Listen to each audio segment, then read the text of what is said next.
Salam alikoum. Remonter le temps sur la trace d'illustres ancêtres peut réserver des surprises de taille près des rives de la Tamise, de celles qui sont de nature à mettre en émoi Buckingham Palace et la monarchie britannique, voire même au-delà, le vieux continent rongé par l'islamophobie, quand, en 1986, le prestigieux Institut de généalogie Burke-Spirage, l'un des plus renommés au monde, s'est attelé à la lourde tâche de reconstituer la lignée royale de la reine Elisabeth II. Son directeur de l'époque, Harold Brooks Baker, était loin d'imaginer que ses recherches minutieuses le conduiraient à établir un lien de parenté avec un grand personnage de la Mecque, qui marqua de son immense influence l'histoire de l'humanité tout entière, le prophète Muhammad Save. En effet, après avoir réussi à démêler les chevaux de ses buissonnantes ramifications couronnées, le célèbre institut, créé à Londres en 1826, a fait une découverte extraordinaire dans l'arbre généalogique de sa gracieuse majesté. Elle serait la 43e arrière-petite-fille du prophète de l'islam. De quoi faire grincer bien des dents et s'entrechoquer les continents.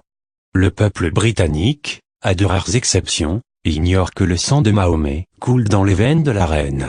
Cependant, tous les chefs religieux musulmans sont fiers de ce fait, a déclaré récemment Harold Brooks Baker, qui ne met aucun conditionnel pour détailler la filiation, qui lie la famille royale britannique à la figure éminente de la religion musulmane, objet de vile calomnie encore et toujours.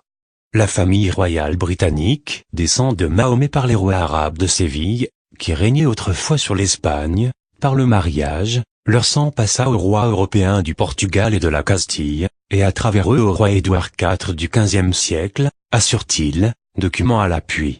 Un petit rappel historique s'impose. Abu al-Qasim Muhammad ibn Abad, descendant du prophète Mahomet, fut le premier souverain musulman de Séville, jusqu'à sa mort en 1042.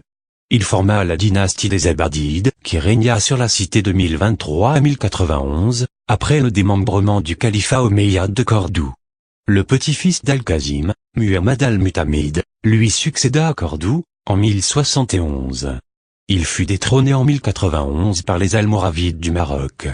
Après la chute de la dynastie, la fille d'Al-Qasim, Zaïda, descendante directe du prophète, épousa le roi Alphonse VI, roi espagnol de Léon et de Castille, se convertissant ensuite au catholicisme romain. 2 siècles plus tard, Maria de Padilla, descendante du roi Alphonse VI et de Zaïda, eut 4 enfants avec le roi Pierre de Castille, dont 2 épousèrent les fils du roi Édouard III d'Angleterre. Isabelle de Castille, épouse d'Edmund de Langley, premier duc d'York, donna naissance à Richard de Königsburg, comte de Cambridge. Le controversé Earl of Cambridge engendra le duc d'York, Richard Plantagenet, qui décéda à l'âge de 49 ans. Son fils Édouard IV, roi d'Angleterre, régna sur le royaume de 1461 jusqu'en 1483. Et le reste, c'est de l'histoire, comme on le dit communément. Partagez s'il vous plaît et à bientôt avec Azzedine Abed. Salam alikoum.